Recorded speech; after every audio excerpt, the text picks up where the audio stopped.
Question du jour, avec ou sans bateau? Vaste sujet. Personnellement, j'ai une tendance, on va dire, à préférer pêcher sans bateau.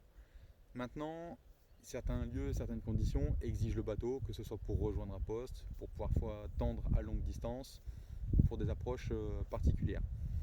Maintenant, pourquoi je préfère pêcher sans bateau?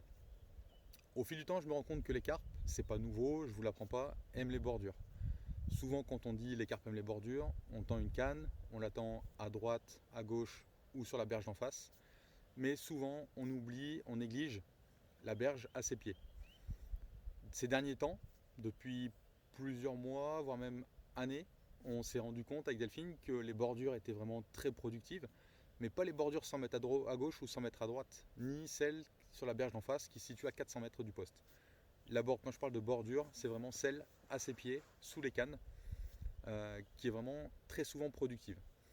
Maintenant, pour pêcher ce style de spot, il faut être extrêmement discret. Il faut bien mettre ses cannes en retrait, son campement en retrait également de la berge. Et souvent, ce qui va casser la pêche à très courte distance, c'est le bateau. Pourquoi? Le bateau sera sur la bordure. Forcément, on aura tendance à l'utiliser, donc à monter dedans, à aller déposer des lignes, à prospecter. Tous ces va-et-vient vont causer des nuisances qui vont littéralement casser les spots en bordure. Donc ces spots ne déroulent pas tous les jours pendant une semaine, bien évidemment. Par contre, très souvent, les premières 24-48 heures, c'est là où on enregistre les premières touches.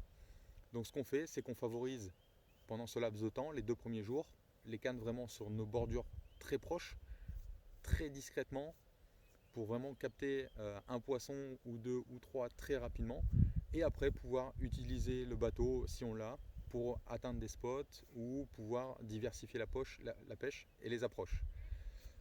Donc avec ou sans bateau, je dirais les deux. Maintenant, essayez vraiment de pêcher les bordures qui sont à vos pieds sans forcément utiliser le bateau. Je pense que vous serez très agréablement surpris. C'est juste une histoire de confiance. Au début, c'est un peu compliqué, c'est vrai. Il faut avoir confiance, de mettre une canne à 5 mètres ou à 10 mètres devant soi. C'est pas forcément évident, mais dès qu'on enregistre ses premières touches, croyez-moi, on est très agréablement surpris. Et c'est aussi fun de pouvoir dérouler un poisson à ses pieds. Voilà en ce qui concerne cette question. Si vous en avez d'autres, n'hésitez pas à nous les poser. On y répondra avec grand plaisir.